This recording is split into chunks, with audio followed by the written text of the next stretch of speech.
Case भी है। अस्सलाम वालेकुम, मतिउल्लाह जान, MJ TV। आज इस्लामाबाद हाई कोर्ट में एक बड़ी ही दिलचस्प दरख्वास्त की समाअत हुई और कुछ दिलचस्प अहकामात भी जारी हुए हैं। इस्लामाबाद हाई कोर्ट में एक सहाफ़ी फ़खर दुरानी ने अपनी जान की हिफाजत के लिए इस्लामाबाद हाई कोर्ट से दरख्वास्त की थी कि Pakistan electronic media regulatory authority PEMRA और फेडरल इन्वेस्टिगेशन एजेंसी FIA से पूछा जाए कि अभी तक उन्होंने क्या कार्रवाई की है उस TV चैनल के ख़िलाफ़ जिसने उस दरख्वास्त गुज़ार सहाफ़ी को गद्दार वतन साबित करने के लिए उसकी तस्वीर चलाई और उसके ख़िलाफ़ ये प्रोपेगेंडा किया कि वो खुदा न खास्ता किसी भारतीय जासूस या किसी रिटायर्ड मेजर के साथ राब्तों में था, जिसके नतीजे में lieutenant general retired Asim Bajwa से मुताल्लिक़ जो है वो स्कैंडल सामने आया, मीडिया पे आया। और ये आपको बताते चले निजी TV चैनल ARY है जिसने ये ख़बरें चलाई थी उस सहाफ़ी के ख़िलाफ़। तो आज रिट दरख्वास्त उन्होंने दायर की थी। फ़खर दुरानी है वो सहाफ़ी, और आज इस्लामाबाद हाई कोर्ट ने कहा है कि कोई भी पाकिस्तानी शहरी जो है वो गद्दार वतन नहीं हो सकता और इस तरह उसको गद्दार नहीं करार दिया जा सकता। हमारे साथ मौजूद हैं एडवोकेट इमरान शफीक जो कि दरख्वास्त गुज़ार सहाफ़ी फ़खर दुरानी की नुमाइंदगी कर रहे थे। उनसे बात करते हैं और फ़खर दुरानी भी हमारे साथ मौजूद है, हम इनसे भी बात करेंगे। इमरान, पहले आप ये बताएं कि अदालत में दरख्वास्त क्या थी, आपके दलाइल क्या थे और फिर हुक्म क्या जारी हुआ? देखें, अदालत में हमने दरख्वास्त ये की थी मौजूद अदालत आलिया से कि फ़खर दुरानी साहब को इस वक्त सीरियस लाइफ थ्रेट्स हैं, और वो लाइफ थ्रेट्स पाकिस्तान जैसे मुल्क में तो किसी को जब आप गद्दार का लेबल लगा दें उस पर और उसके लिए सीवियर किस्म की एक मीडिया कैंपेन कर दें, पाकिस्तान के बड़े TV चैनल्स पर बैठ के फेडरल मिनिस्टर लेवल के लोग रोज़ाना की बुनियाद पर एक सीरियल ऑफ प्रोग्राम्स करें और उसमें ये कहते रहें कि ये गद्दार हैं, इनके इंडियन रॉ के साथ ताल्लुकात हैं, एक इंडियन कोई ब्लॉगर है मेजर गौरव, उसने कोई प्रोग्राम किया है, उस प्रोग्राम को जो है वो जोड़ दिया जाए तो और जबकि हकीकत का इससे कोई ताल्लुक़ ना हो, हक़ाइक़ के बिल्कुल इससे बरअक्स हो और ये एक पूरा झूठा प्रोपेगेंडा हो। लेकिन ये झूठा प्रोपेगेंडा आपको पता है कि जर्नलिस्ट के लिए बड़ा ख़तरनाक हुआ करता है। पाकिस्तान में ऐसे केसेस की कमी नहीं है, सैकड़ों की तादाद में हैं ये केसेस जो पिछले 10 सालों के भी हैं कि जिसमें सहाफ़ियों को मारा भी गया, जिसमें सहाफ़ी फोर्स डिसअपीयर भी हुए, सहाफ़ी एबडक्ट भी हुए। आप इसको बड़े अच्छे तरीके से जानते हैं। तो हम अदालत में आए, हमने कहा अगर किसी सहाफ़ी के ख़िलाफ़ ऐसा प्रोपेगेंडा शुरू कर दिया जाए तो उसकी बुनियाद पर उसकी जान को सख्त ख़तरात लाक होते हैं, उसकी पूरी फैमिली को ख़तरात लाक होते हैं। तो हम अदालत में आ गए और ये फेडरल गवर्नमेंट अगर अपनी तो पीछे से ये सारा प्रोपेगेंडा करवा रही हो, उसकी बेहस पर हो रहा हो और उन लोगों की बुनियाद पर हो रहा हो, वो फेडरल मिनिस्टर इसमें इन्वॉल्व हों कि जिनके खिलाफ फ़खर दुरानी साहब ने डुअल नेशनैलिटी के जो है वो स्टोरीज ब्रेक की है। फैसल वाडा साहब की बात, मैं उसी की बात, उनका अपना एक ग्रज है और उस ग्रज को वो यहाँ इस स्टोरी के बाजवा साहब की स्टोरी, जो बाजवा वाली जो स्टोरी है आसिम बाजवा के एसेट्स की, वो तो ब्रेक उन्होंने की हुई है अहमद नूरानी साहब ने। अब अहमद नूरानी साहब की स्टोरी की बुनियाद पर फ़खर दुरानी साहब को बीच में घसीट के लेकर आ जाना और रोज़ाना की बुनियाद पर चलना, ये थोड़ा एक ऐसी चीज़ थी जिसको अदालत में आना हमारे लिए बहुत ज़रूरी और वैसे भी इससे पहले एक और केस में इस्लामाबाद हाई कोर्ट ने कहा है कि जो security exchange commission of Pakistan की जो मालूमात हैं कंपनियों के बारे में नहीं है, वो कोई कौमी राज तो नहीं है, वो तो पब्लिक रिकॉर्ड है। की बात यह है कि जो जिस स्टोरी को मेजर गौरव की वो जो कह रहे हैं ना, जो राज अफशां किए गए हैं, वो उनकी वो कंपनीज़ हैं जो बाहर एग्जिस्ट करती हैं, वो SCCP से मुतल्लिका ही नहीं है।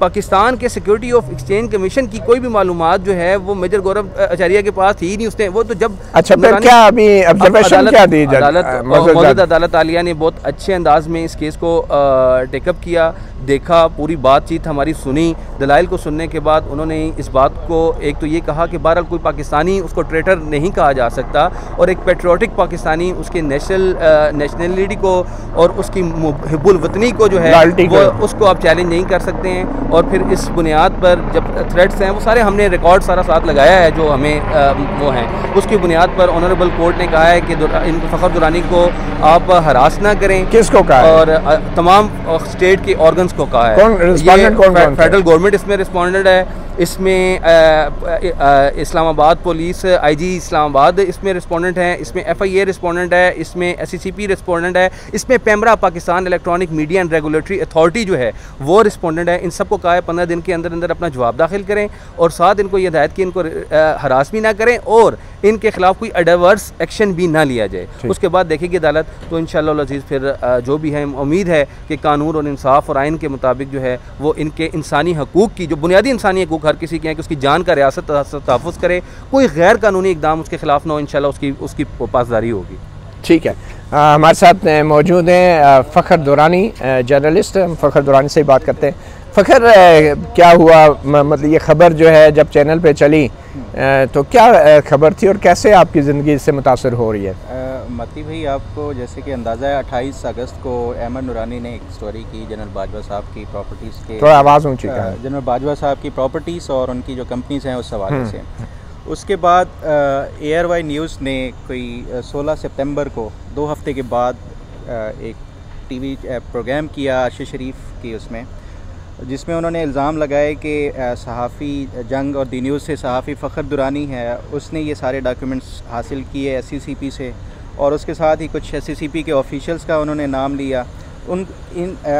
मुझे और जंग ग्रुप को और उसके साथ ही जो SCCP के ऑफिशियल है उनको जोड़ा गया किसी एक इंडियन मेजर है रिटायर्ड, उसके साथ, कि इन्होंने ये डाटा सिर्फ SCCP से चुराया नहीं बल्कि आगे लीक किया इंडिया को। ये हसास मालूमात थी और नेशनल सिक्योरिटी, और ये अरशद शरीफ जैसे साफ़ी ने ये काम किया। ये तो अरशद शरीफ ने ये प्रोग्राम करते वक्त क्या आपसे रब्ता करने की कोशिश की? आपका मौक़िफ़? बिल्कुल भी नहीं रब्ता किया गया। सिर्फ एक दिन होता और रब्ते की बात होती तो ठीक था। उसके बाद इन्होंने सीरीज़ ऑफ प्रोग्राम्स किए और कभी आपसे रब्ता नहीं किया? कभी रब्ता नहीं किया। कंटिन्यूसली ये अभी तक भी ये चला रहे हैं, लेकिन कभी इन्होंने मुझसे कोई मेरा मौक़िफ़ लेने की ज़हमत ही नहीं की। तो उसकी बेसिस के ऊपर मैंने, जब मुझे फिर सोशल मीडिया के ऊपर भी थ्रेट्स वगैरह दी गई, मुख्तलिफ ट्रेंड्स भी चलाए गए लोगों की तरफ से, तो उसके बाद फिर मैंने ये सोचा कि इस्लामाबाद हाई कोर्ट में ये एक पिटीशन दायर करके जो भी फैक्ट्स हैं वो मैं एक हाईएस्ट जो जुडिशल फोरम है उसके ऊपर रखूं।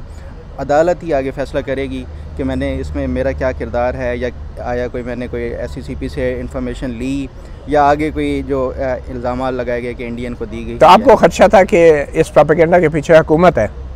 देखें, उसमें जो हुकूमत का वाज़े किरदार इस तरह आ जाता है कि फैसल वाडा नाम का जो वज़ीर है उसके ख़िलाफ़ मैंने स्टोरीज़ की हुई हैं और ये पूरे पाकिस्तानी मीडिया भी जानता है, पूरे पाकिस्तान की आवाम भी जानती है। उनकी ड्यूल नेशनलिटी के हवाले से मैंने 1 साल पहले स्टोरी की, वो इसी इस्लामाबाद हाई कोर्ट में ही ज़ेर समात है और साल हो गया तकरीबन, उसको भी 1 साल हो गया और वो पेश नहीं हुआ। फैसल वाडा को बारहा का, अगर मेरे फैक्ट्स गलत हैं तो मुझे कोर्ट में ले जाएं, आप मुझे चैलेंज करें, लेकिन फैसल वाडा ने कभी मुझे चैलेंज नहीं किया। अभी कल परसों इस्लामाबाद हाई कोर्ट ने उनको इलेक्शन कमीशन से रिकॉर्ड तलब कर लिया। सिर्फ इस्लामाबाद हाई कोर्ट में ही नहीं, ज़ेर समात ये केस उनका, इलेक्शन कमीशन खुद भी ये केस सुन रहा है, लेकिन वहाँ पे कोई फैसला नहीं हो रहा, ये वहाँ पे पेश नहीं होते। इलेक्शन कमीशन में भी बाज़ औक़ात ये पेश नहीं हो रहे और इस्लामाबाद हाई कोर्ट में तो इनका वकील आया ही नहीं है कभी। तो ये एक दोहरी शरीयत का हामिल एक वज़ीर जो कि मुबैना तौर पे झूठा हलफनामा जमा करा के इलेक्शन में उसने हिस्सा लिया, अब वो आपको जो है गद्दार करार देने की मुबैना तौर पे कोशिश कर रहा है। वो गद्दार का और उस फैसल वाडा ने अभी से शुरू किया है, लेकिन उससे पहले भी सोशल मीडिया के ऊपर बारहा उसने अटैक करने की कोशिश की, और सिर्फ मुझे नहीं बल्कि मेरे जो दी न्यूज़ और जंग के जो ओनर हैं या हमारी जो इदारा है उनको भी बारहा उन्होंने कहा कि हम देख लेंगे आपके ख़िलाफ़। तो वो उनका जो गुस्सा था वो समझ में आता है। उसी बुनियाद पे उन्होंने ये फिर गद्दारी का जो ARY चैनल है उनके साथ मिल के बारहा प्रोग्राम्स भी किए। अगर TV चैनल तक होता तो शायद फिर भी, क्योंकि ARY की जो क्रेडिबिलिटी है वो बहुत सारे लोगों को पता है कि वो क्या है। अच्छा, आपने ARY के ख़िलाफ़ कोई निजी मुकदमा भी दायर किया है? जी, क्योंकि ये जो डेफेमेशन का है वो हाई कोर्ट में नहीं, आप सिविल कोर्ट में ले जाते हैं, तो वो हम वहाँ पे भी इनिशिएट कर रहे हैं। कहाँ पे? ARY का पाकिस्तान में भी कर रहे हैं, इसके साथ साथ UK में भी। अच्छा, हमने UK ये में प्रोसेस स्टार्ट कर दिया है डेफेमेशन का। हम ये इंतज़ार कर रहे थे कि ARY, क्योंकि पाकिस्तान में थोड़ा सा हमें है कि लीगल प्रोसेस जो है वो बाज़ औक़ात डिले हो जाते हैं आपको इंसाफ मिलते हुए, तो हमारी ये थी उम्मीद कि ये यूके में भी चलाएंगे यही प्रोपेगेंडा सेम, तो हम वहाँ पे भी इनको चैलेंज करेंगे। और वो उन्हें चला दिया। यूके में इन्होंने जो इनिशियल जितने भी प्रोग्राम्स किए हेट स्पीच के, वो कोई भी एक प्रोग्राम इन्होंने वहाँ पे नहीं चलाया, क्योंकि इनको पता है कि ये सिर्फ फेक प्रोपेगेंडा है और कोई फैक्ट्स के ऊपर मबनी नहीं है। तो उसके बाद हमारी ये थी कि शायद यूके में चलेगा। फाइनली 2 अक्टूबर को इन्होंने यूके में एक प्रोग्राम चलाया, उसकी बुनियाद पे हमने वो जो 2 अक्टूबर का प्रोग्राम है वो हमने यूके में इनका लीगल प्रोसेस स्टार्ट कर दिया है। जो वहाँ पे रेगुलेटरी अथॉरिटी है ऑफकॉम, हमने उनको भी कंप्लेंट रजिस्टर कर दी है, उनकी तरफ से हमें जवाब भी मिल गया। इससे पहले भी ARY यूके में जो है वो हर्जाना अदा कर चुका है। ARY वहाँ पे हर्जाना अदा नहीं किया था, बल्कि इन्होंने वहाँ से वाइंड अप करना पड़ा, अपने जो ARY के नाम चैनल भी बंद हो गया और नाम से वहाँ पे यूके में। ठीक है, इसी वजह से। जी बहुत शुक्रिया फ़खर दुरानी जर्नलिस्ट। आपने देखा कि किन हालात में सहाफ़ी पाकिस्तान में अपना फ़राइज़ अंजाम दे रहे हैं। न सिर्फ ये कि मुख्तलिफ़ इंटरेस्ट ग्रुप्स, वेस्टेड इंटरेस्ट जो हैं सहाफ़ियों के दर पे होते हैं, उनसे उनकी दुश्मनी कर रहे होते हैं, बल्कि हुकूमत और कोई रियासी इदारे भी सहाफ़ियों के ख़िलाफ़ प्रोपेगेंडा मुहिम में भरपूर हिस्सा डाल रहे होते हैं। इस वक्त एक उम्मीद की किरण जो है हमारी अदलिया है, आज़ाद अदलिया है, और ख़ास कर वो आज़ाद जज हैं जो हमारी अदलिया के अंदर बैठ के इन तमाम दबाव का मज़ाहमत भी कर रहे हैं और बुनियादी इंसानी हकूक़ का तहफ़्फ़ुज़ करने के लिए स्ट्रगल कर रहे हैं। मतीउल्लाह जान, MJ TV से इतना ही, इजाज़त दीजिए। अल्लाह हाफ़िज़।